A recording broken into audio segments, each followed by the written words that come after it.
Welcome to the Lifestyle Builders Podcast, show 26. In our last episode, we talked about some key debt payoff strategies for financial freedom. In today's episode, we're chatting with guest Heather Gray on the myth of money mindset. I actually don't think there's such a thing as a money mindset problem. I think when people, money mindset is a phrase that I encountered for the first time after 10 years of business and after 15 years of coaching executives and business owners. I never heard of it before I entered the online space. I think money mindset is often like this phrase that entrepreneurs have made up for themselves to feel better about having a boss problem. Because so much of it is, I don't know how to make this decision. I don't know what the right investment is. I don't know what I should be spending my money on. I don't know how to charge my work, because they get so caught up in this conversation they have with themselves of what people will pay or what other people are doing, and it becomes a tangled mess. But it's not a money mindset mess. It's a who am I as a boss mess. All right, so before we jump in today's episode, I am going to just give you a quick background on Heather Gray, who she is, and why we call her the Mindset Ninja.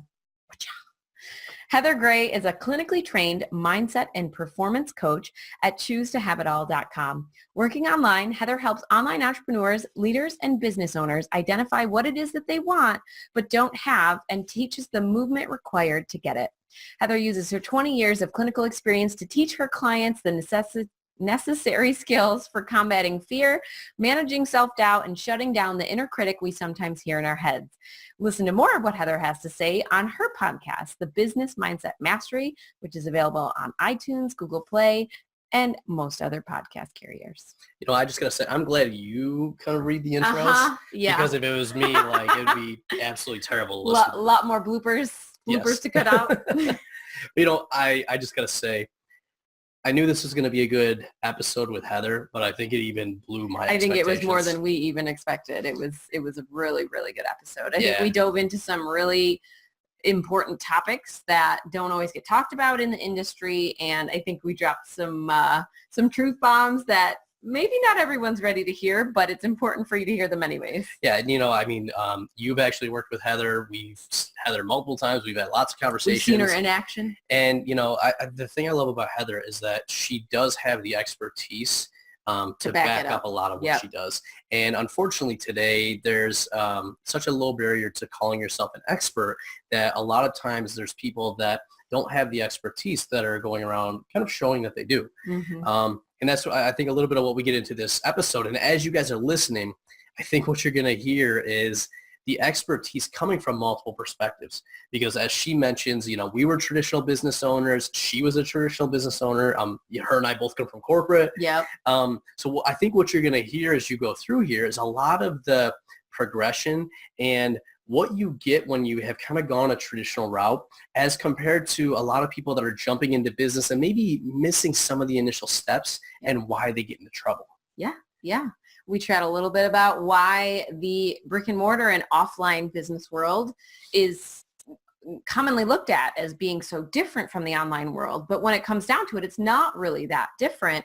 It's just been around a lot longer. So, the online space kind of sets itself apart. It's different. It's got all this different stuff going on. But when it comes down to the foundational business building tactics and strategies, it's the same whether you're offline or online. And it's the same when you're a business owner and have to take that leadership as well. That's what I was going to say. So the other thing, obviously this is Money Month of May, but a topic that we got into here was also being the boss of your business and what it means to be a leader. And so, even if you don't have some of the money challenges, this is a really good episode for you if you are the boss of your business, which, by the way, if you have a business, you are the boss. And, how to really become that leader that your business needs to be successful. Yeah. All right. So enjoy. All right, you guys, welcome back to the Lifestyle Builders Podcast. Woo! We're so excited. Wow. Yes. Can you tell? I have something very much in common with our guest today. Heather and I both share a love for Sheldon Cooper from the Big Bang Theory. So, of course, I am representing with my Bazinga shirt. And I'm representing with my plain black shirt. Well played. So hi, Heather, welcome. Hi guys, thanks so much for having me. I'm so excited to dive into this discussion. Yay, it's so fun to be on. Yes, and it is such a very important topic because so many of us entrepreneurs don't really know how to tackle some of this stuff. What does it mean to truly be the boss of your own business, and tackling some of the mindset, especially the money mindset issues, because we are in the money month of May. So This is one that we really, really are excited to cover. Sure. One of the things, just to kind of like offer it a little bit as a reframe, kind of like a reframe for people, is the idea that I think sometimes when people go into the online business space, the last choice they make is that they're going to be the boss, rather than the first choice. They go into it because they want to work from home or they want to make money online. They hear about owning an online business. They go all in, and then they realize that means that they have to be the boss and make the boss decisions. So when we flip the script and get them to choose from the beginning to be the boss of their business, everything gets easier from there. Yeah, I agree 100%. And I know I spent years doing leadership development at Fortune 500 companies. And that was one of the biggest things I saw when we started working with entrepreneurs. I mean, especially online. But as you said, a lot of times it's I'm going away from this, or I'm doing this for another reason. But then I see people are like, oh, I didn't realize that I was the leader of this business. Mm-hmm. And, we've had some people we work with that are I figured out that I was the leader, but I don't know how to be the leader. And, when people are in that space, then I see a lot of people that are very comfortable prior to that point, to then they're in the oh crap moment of, all right, now I'm the leader, but I don't really know what that means. And suddenly I have a little bit of fear around, how I can step into that role. Yep. And I think too that one of the things that happens with that is that we then go to our predetermined visions and stories for what a leader looks like and how a leader acts. I can remember I love the Bazinga shirt, right?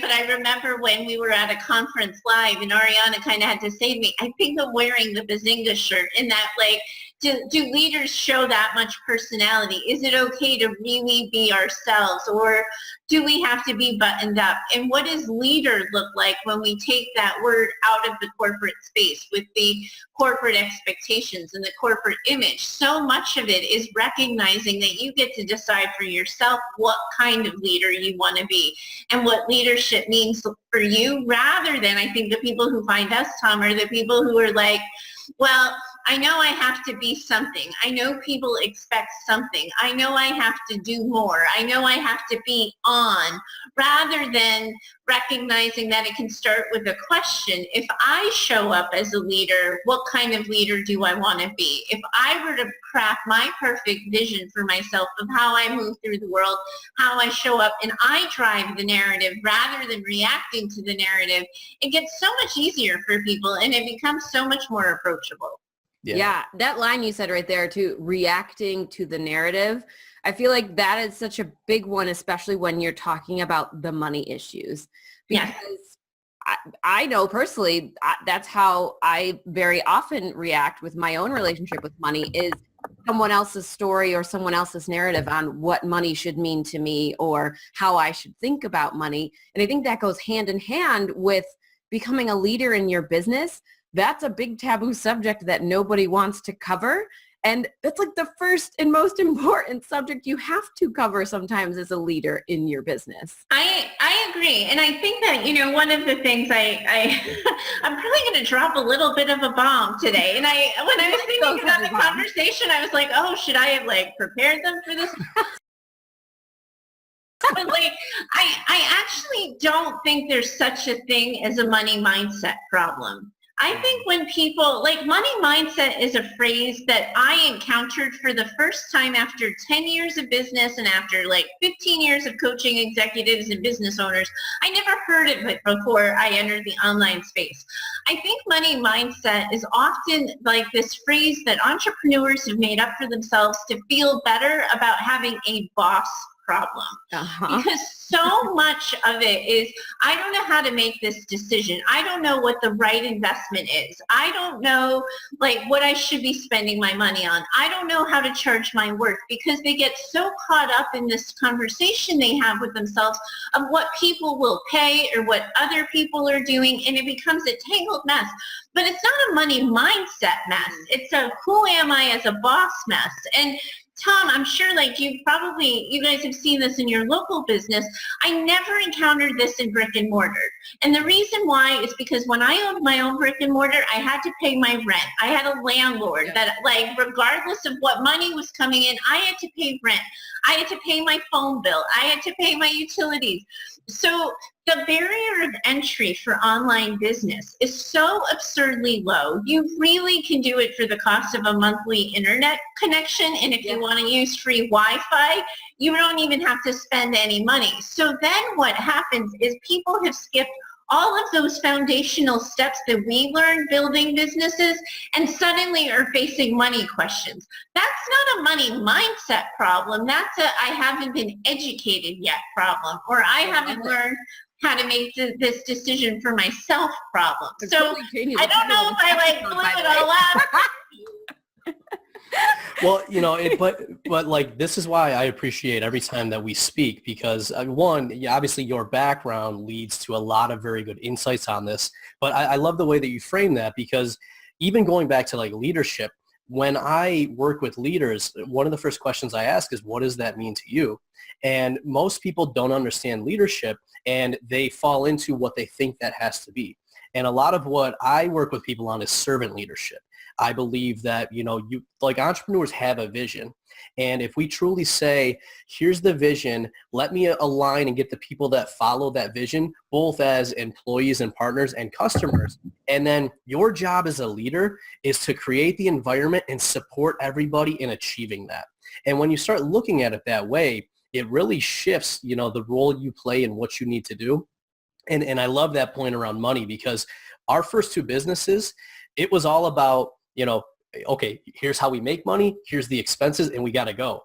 But when you get into this online business, or let's say you have a spouse that's bringing in the income and you're doing this, like you said, the barrier of entry is so low that a lot of people get in their own way.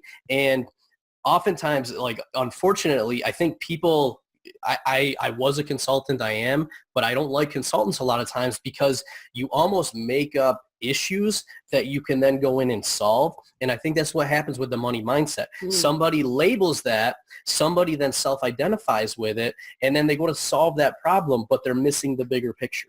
It's usually a strategy problem they have. It's that they know where they want to go and they don't know how they're going to get there. And one of the things that I think happens is, I think it's one of those like old corporate, I don't know if it's like corporate programming, but like I always imagine the people who want to leave their 9-to-5s and they're sitting in a cubicle and they're saying to themselves, I should get paid so much more for this. Like, I'm doing my boss's job. Or, you know, my husband's a doctor and he always hears how the nurses tell him all the time, they're the ones who are really doing the work and he's the one who gets paid. And like in that corporate environment, people have no problem owning their skill set, what they know, what their worth is, and they have no problem saying, I deserve more for this. I don't know what happens when they become their own boss and they become the owners of their own businesses, where they forget that part of themselves. But the argument that I make with the people that I work with is that that's like their armor. If they can suddenly say, well, you know, like I wasn't really sure I should have charged that, or maybe I did cost too much, or maybe it was vanity pricing, or maybe I'm just, you know, I'm not ready yet. They protect themselves from the rejection. It's like a prevent defense in sports. I don't know how athletically inclined, but it's like, if I can assume the worst thing that's going to happen and I can protect myself from it, then it won't feel so bad. Or if I tell people I'm less than, it won't hurt so bad when they tell me. But again, as like a brick and mortar business owner, I was raised, my dad owned a Subway franchise. Growing up, I spent every Saturday working for him. I don't ever imagine, like, I don't ever remember him being like, gee, I'm really worried that, like, I'm asking for too much money, or we saw the sales go up this week and I'm feeling kind of bad about that. Like, I never encountered this. And again, Tom, I think it's exactly that, is people make up problems to prevent them from taking action. Yep. Because if they can create a problem, then suddenly it feels more in control. And one of the things they're doing is they're making themselves the problem. Yep. Because if they identify that they're the problem, then suddenly they're in control of fixing it, which, by the way, is like the same dynamic I see in relationships all the time. When the spouse is acting impossible, but the other person can say, well, did I say it wrong? Did I do something? Should I brought it up at a different time? Suddenly they make themselves the problem so they can control what feels like an out of control situation. And that's what I think the new business, and I do think we see this more in new businesses more than established businesses, yep. But that's what new business owners are doing to themselves. Yeah, well, and you use the same word I was going to say, which is armor. So when you're in corporate and you say those things, it's almost easy because it's like, well, I know it's not going to happen and I don't have to worry about it, so I can say it. But when you're out and now you're the leader of your business, the buck stops with you, like literally, and that's a really good line to use for this show. Yeah, but yeah, at the end of the day, and what we find with people is that people can flounder for a long time. Like, unfortunately, a lot of people that come to work with us have been trying to get their business going for like 2 years. And they're like, well, I've done everything right, but it's not working. Usually what it comes back to is that they haven't needed to make their business work. So these problems creep up and we're solving the symptoms rather than the fundamental problem. But guess what? If they were to have bills and open a business, very quickly we would get past that stuff and get on to the real problems, which are, who are my customers? How do I acquire them? How do I make sure that the financials are right? But when you don't have that pressure, it's easy to kind of fall into some of those things. Yeah, well, I think it's very easy too to put the blame somewhere else rather than taking accountability for yourself. Like saying, oh, I have an issue with spending money. Maybe I should look into and figure out why that's an issue so that I can get past it and continue to run my business. Becomes, oh, well, I've got a block. I've got a mindset block that I've got to work out and get past. And it comes from my past. And, putting all of those almost like excuses in place as to why you aren't spending money the way that you should be. And on the flip side, if you're one of those people who can identify the problem and take accountability, put it on yourself, okay, yeah, maybe bad stuff happened and you have a certain way that your mind thinks about those problems, but now you're acknowledging that and you're taking those actions to move forward and to get past it. That's going to put you in a much better place than just to continue saying oh, well, I've just got these struggles that I have to get over and I have to, I've got to work on my money mindset and I can't get where I need to be until I do that. It's so frustrating because I see it everywhere. Well, the thing is, yeah, all the time. And I think that part of it is because people have a really hard time admitting what they don't know. Because they're so afraid that that's the thing that people are going to be like, I knew you were a fraud. I knew you knew what you were talking about. So rather than putting themselves out there and saying listen, I don't know what to do next. Can you help me figure out what to do next? If they can make it an insecurity issue, if they can make it a feelings issue, suddenly it's not about what they don't know. And for some reason, that is the safer mentality. But what they do is they make their boss mentality smaller and smaller rather than saying what would the boss do right now? I don't know what to do, but what would the boss do? And so often, if you ask a business owner, if somebody came to you with this question, what would you tell them? The answer's so clear because the boss usually knows the answer. And I think that what happens is so many of us these days are building businesses and working with business owners who have built their businesses on personal brands. Yeah. And when it feels like it's their name, I just responded to an email, tomandariana.com, that is, that's your name out there. So it's so vulnerable to do that because it feels like the feedback, the answers we get are going to be about us. If we can just remove what it feels like for people to respond to us. And the example I always give is I don't think the Pepsi Corporation gave much thought to whether or not I thought clear Pepsi was a good idea.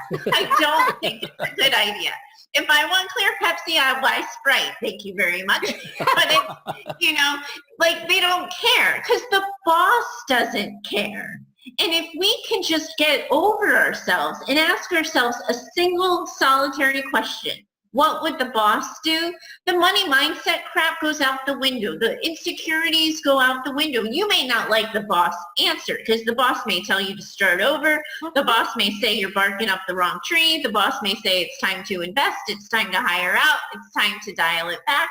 But if you ask and you know the answer, that's how you find your confidence as a leader and as a boss. Well, I was going to say, and you started that whole thing with a question, and that was an epiphany I had a couple of years ago, and it came from a mentor, because when I got into working with these executives, a lot of them were like twice as old as I was, and sometimes they had kids that were my age, and I got into some of this insecurity, like, who am I to be helping these people become better leaders when I'm like half their age? But a key reframe that somebody gave me was like, Tom, it's not about you. It's about, can you help them? And what's going to happen to them if you're afraid to like ask the tough question? If you see feedback, but you don't give it to somebody. And so like, I know we've talked about this in the past, but making it not about you. And that's why like servant leadership to me is so important. Mm. How do I serve my customers?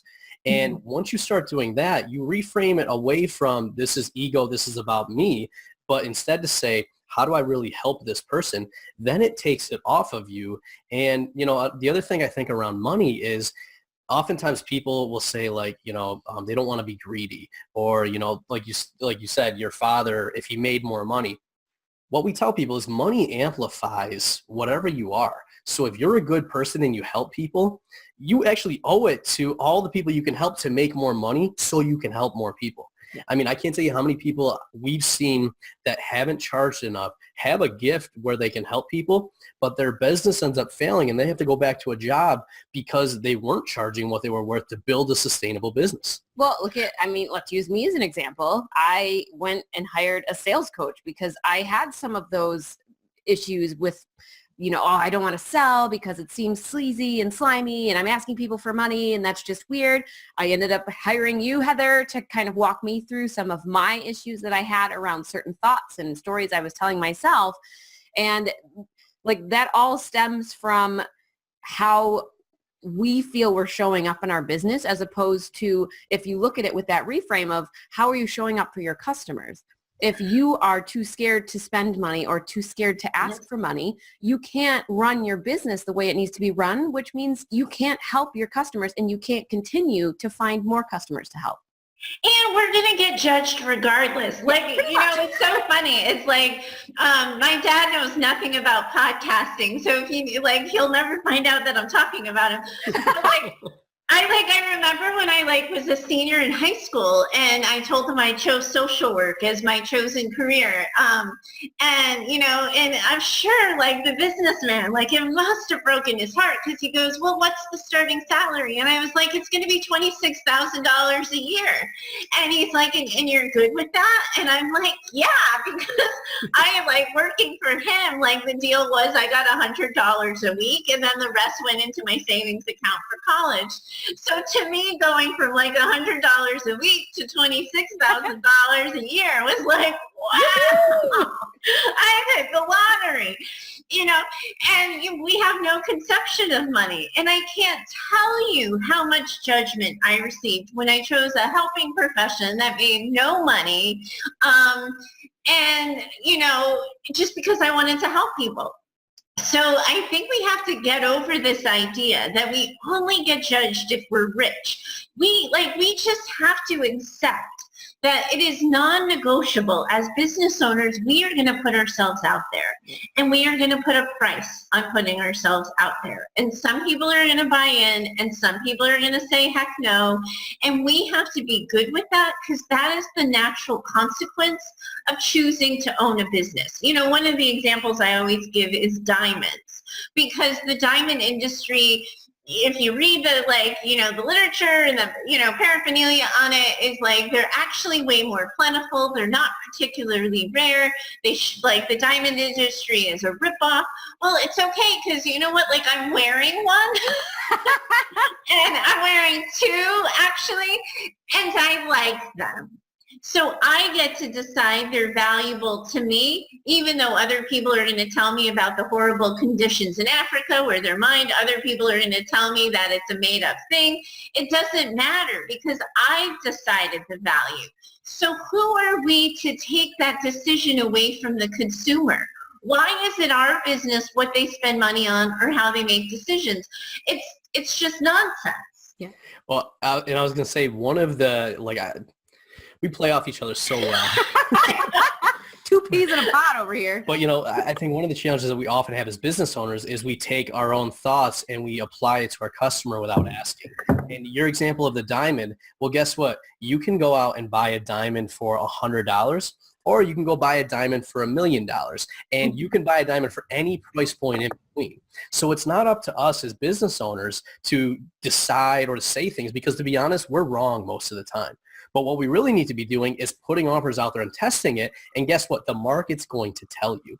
But far too often we say, oh, well, nobody's going to pay this, so I'm not going to even ask for it.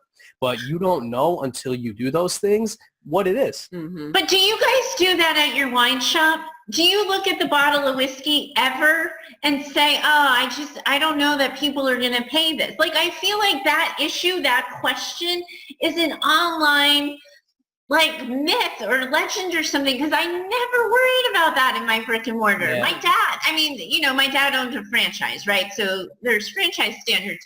But when he put out a new thing, he wasn't like, oh, gee, I don't know. I feel like the online space has created its own insecurity that's completely unnecessary if we just get down to business ownership and we recognize the only thing different from a brick and mortar and the online is we've moved the office.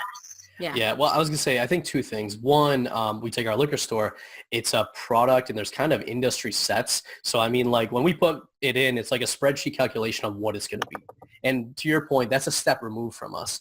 I think it goes more to probably service business and then definitely more of the online because it's not as easy to price that.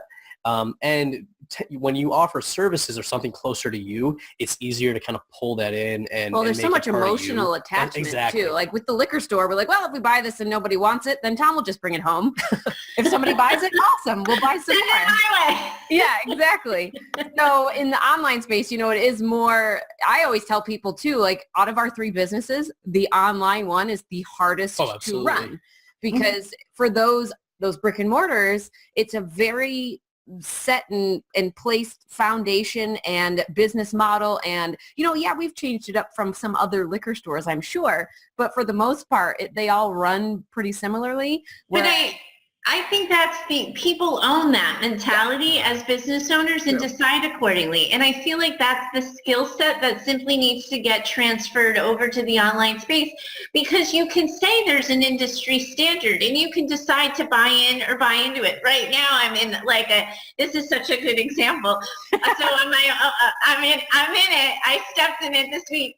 On my own podcast, I did something where I made a specific example about VAs who charge $50 an hour and that I would never pay someone $50 an hour just to load social media posts. So of course my email blew up with people telling me, first of all, they accused me of hating on women because most VAs are women. And so why do I need to bring other women down? And it pissed people off, which as you both know, I'm prone to do from time to time. But the point I made in that discussion is it doesn't really matter whether or not I would pay $50 for a VA. If that's the industry standard, that gets to be the industry standard. The VA gets to charge that even if it's not the industry standard because they have bills they need to pay. Yep. And if they just say, this is what I believe I'm worth, beginning, middle, and end, then they are going to find the people who love the idea of hiring a social,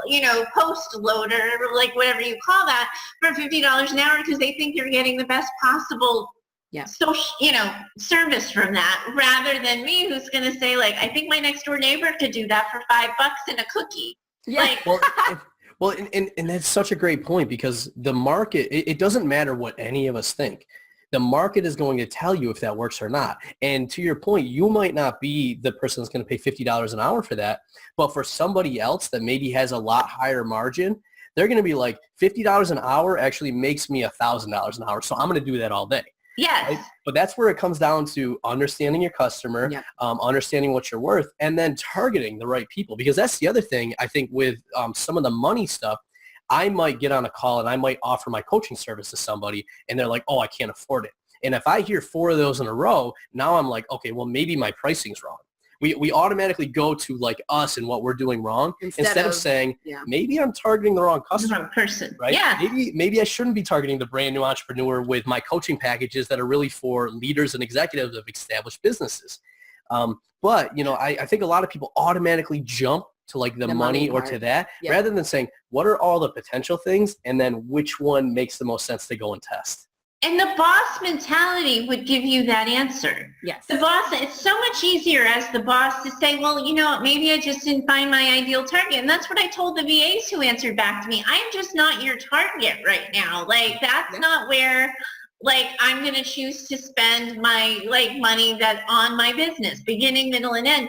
But, and as bosses, if they could just hear that comment and feel confident in saying, so Heather's not my ideal client, rather than like feeling like they have to defend it and go after it, because that's the money mindset problem right there, is this idea that like I have to prove my point, rather than no, I just have to find the market that believes I'm valuable. The same thing with mindset. I mean, I'm in this discussion all day long because you guys teach the strategy, right? And that is always, always the sexy, sassy thing to sell, because people think they're going to get answers. They can see the immediate ROI in that. Selling mindset, the first thing I did hear, I don't hear them too expensive, I hear later.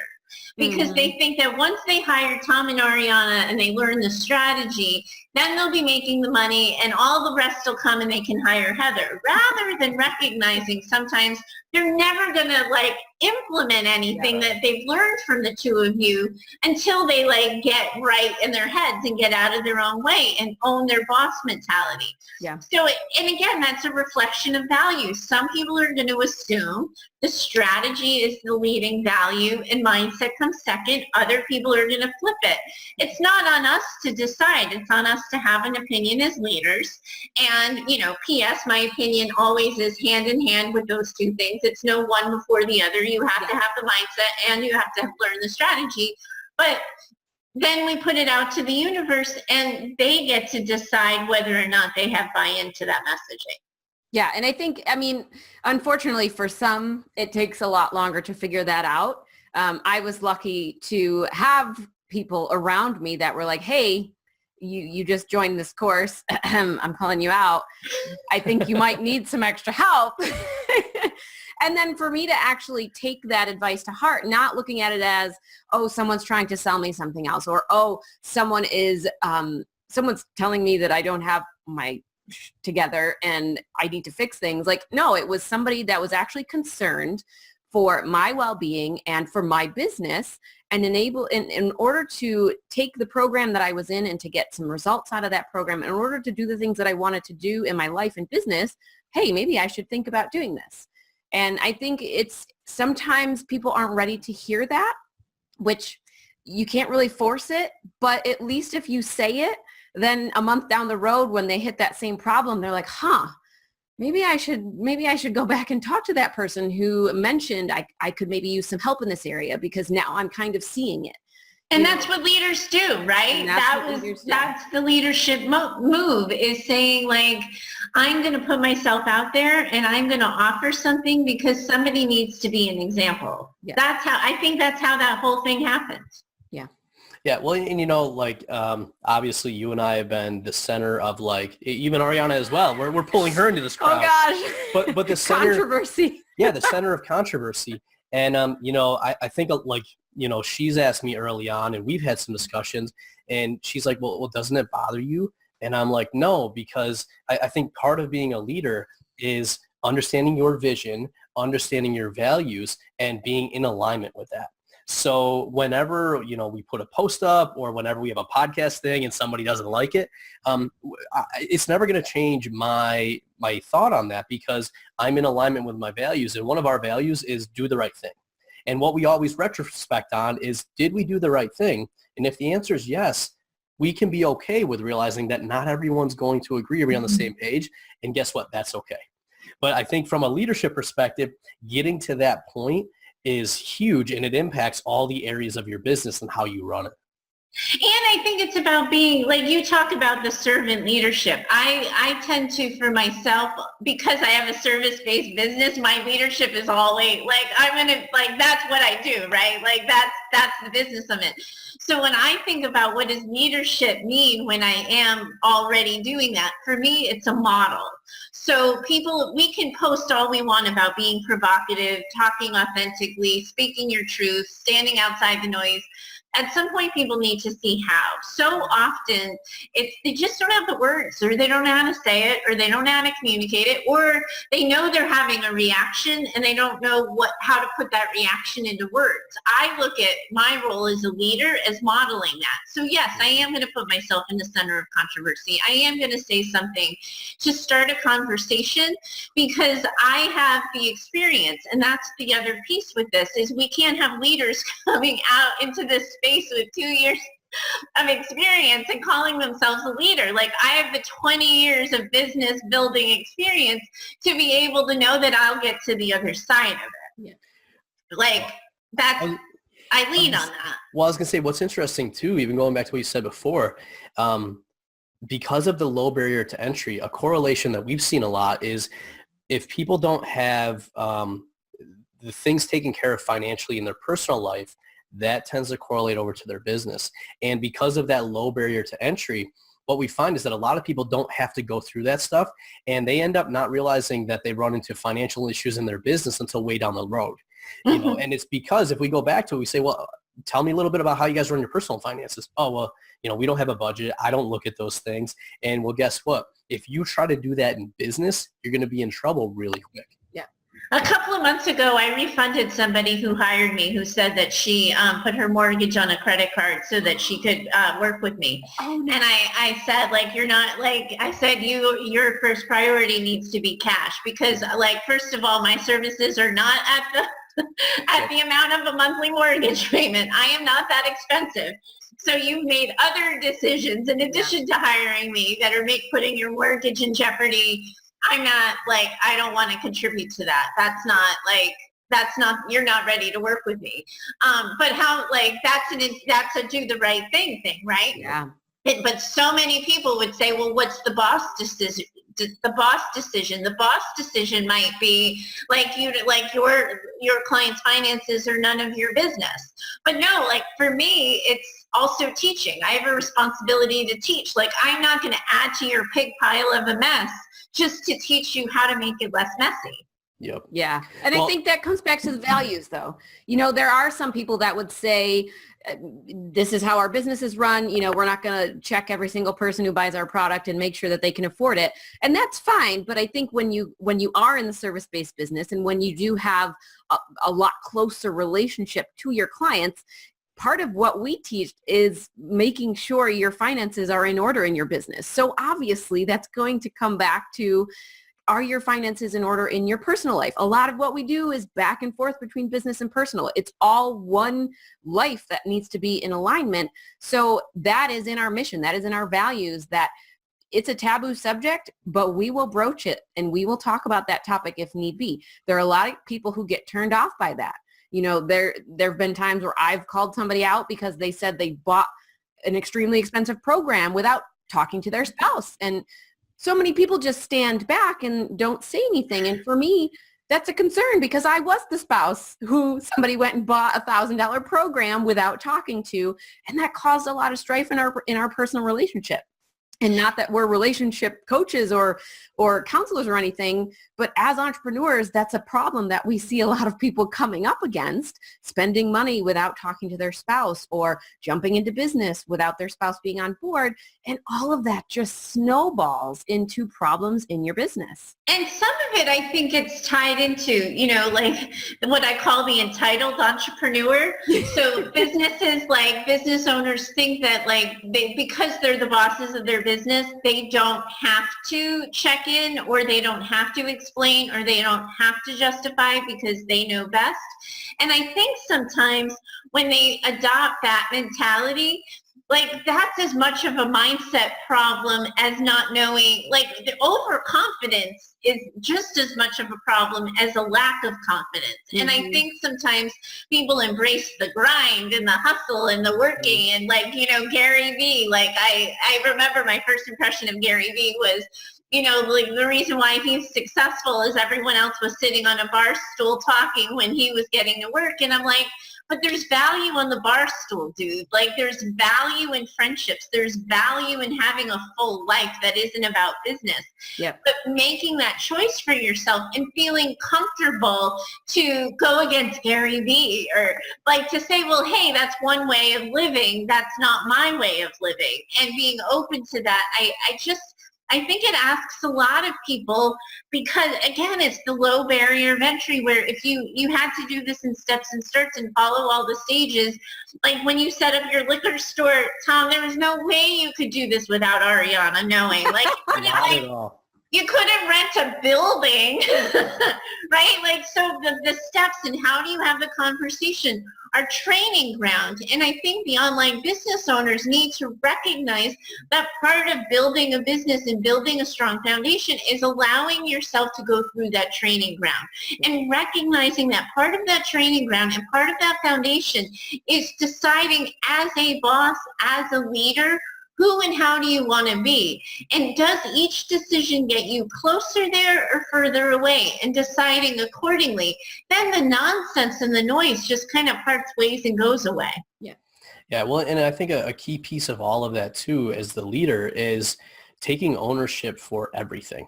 And this is a thing that I see, a lot of people that haven't really stepped into the space not do. They'll take ownership for some pieces, but then they'll push other stuff on the others. And the best leaders are the ones that they take ownership for everything, and they're very humbling and giving, out. So for us, something I've done is we actually don't let people join our higher end programs if they can't afford it. Now, there's a lot of people, and this is a moral thing for everybody, but there's a lot of people that I know we can help. But I also know that financially, they're not at a point where this could help them. And one of the big reasons we actually put lifestyle builders in a lower cost program is to say, let's get you started. It's not that expensive. It's not going to break the bank. And even for some people that said it would, we help them figure out where could they get this from so that they're not putting their mortgage at risk. They're not putting their food and their family and shelter at risk. They can't buy stuff for their kids that they want. Correct. But, we've really made a stance to say, you're not at a place for this. Let's get you in this thing that is a lot better for you. And then we'll actually help you get to a better point so that later on you can invest in this. But I think that's an important thing for every leader to know, is to say, you've got to take ownership for everything as the leader. And then you've got to make some of those calls, and it may not be popular with everybody. And some of that is just accepting that part and parcel of owning a business is you're going to learn these lessons. I landed in front of you guys with an online business because I burnt out from a successful 6-figure brick and mortar private therapy business. And the reason why that burnout happened is because I had a story of what good therapists did and a not good therapist did. And I had so many people who were in my office not doing the work. And I didn't think I could fire them. I didn't think I could even tell them, I don't think you're listening to me. I think you're coming in here, you're blabbing for an hour, you're doing nothing with it, you're going about your day, and it's sucking my soul. Mm-hmm. If I had the opportunity to go back and tell that business owner, hey, your business, your name on the shingle, you can tell people what you really think. I had to own that. That's why I burnt the business down. No charges of arson against me, but I burnt the business down. right? And I started over, and I wouldn't have had to do that if I had allowed my voice.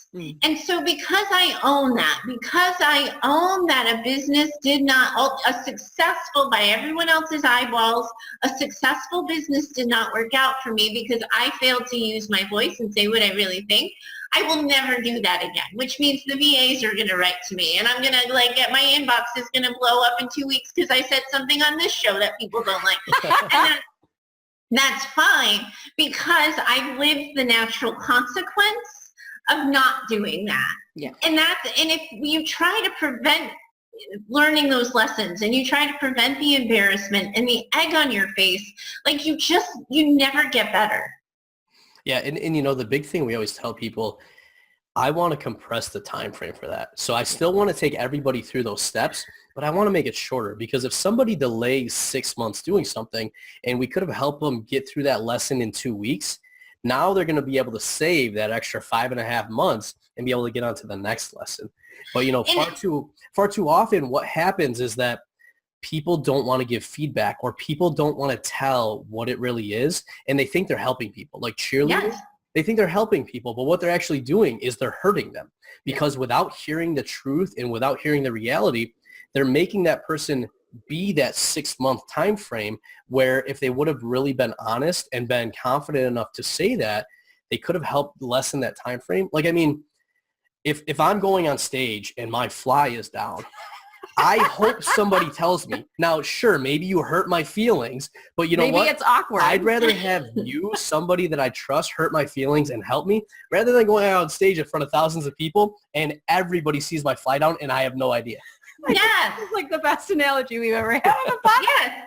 But it's exactly that. And I think that part of that comes from the confidence, right? And that's, neither of us, Tom or Ariana, none of us are going to be accused of not having confidence, right? We've all put ourselves out there. We've all said our truth.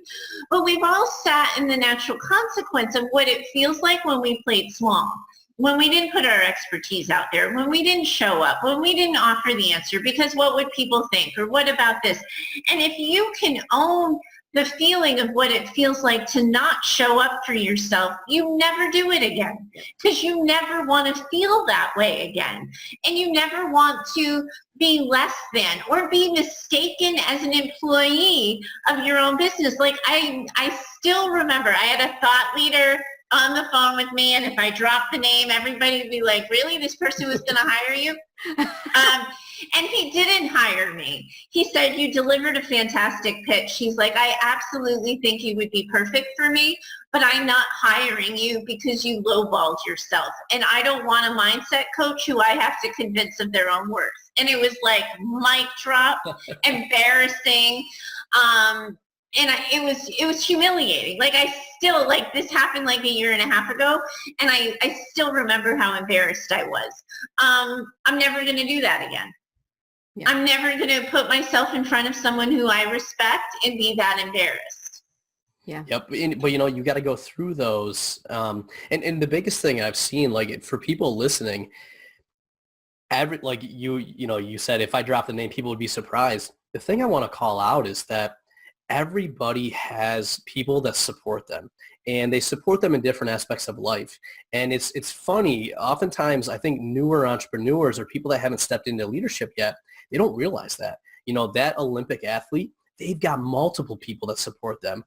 Executives in companies have multiple people that support them. So I oftentimes see people, solopreneurs. Yeah, I see people early on that think that if we go get marriage counseling, that's like a weakness. It's like, no, you're saying this is important, and I'm going to go surround myself with experts that are going to help me get through there. So I just want to call out to everybody, realize that, none of this stuff is bad, and we all have different points where we don't know things and we need support. So if you're struggling with, if anything that we've said today relates, whether it's around money, whether it's around leadership, realize that that's an area where you can find somebody to help you get past that level, and you don't have to do it alone. Yeah. Absolutely. Yeah. Mic drop right there. Mic drop. I love it. And that's a great way to end the show today. So with that, Heather, where can people find you if they want to reach out and connect with you? Sure. So if they're in the podcast crowd because they're listening to this, I have a daily podcast that people can find me on most of the podcast apps, iTunes, Google Play. It's called Business Mindset Mastery, and it's really a listener-based show. Sometimes I go off on my own with my own topics, but people write in with questions, and I answer them every day, Monday through Friday.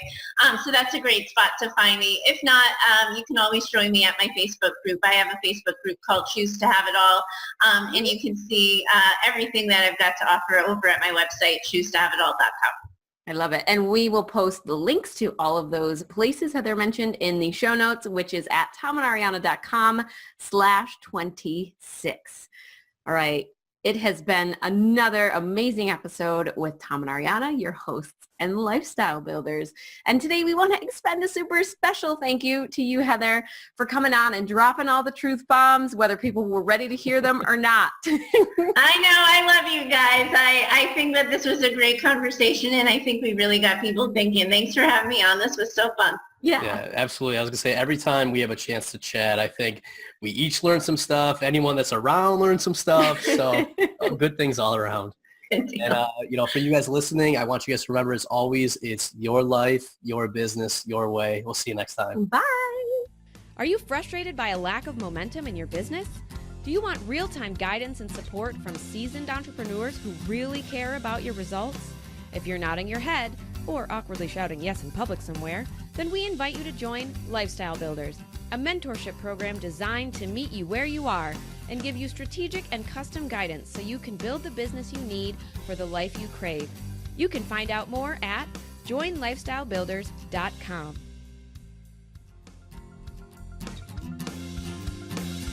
Your life, your business, your way. Join Family Entrepreneur Life. Join Family Entrepreneur.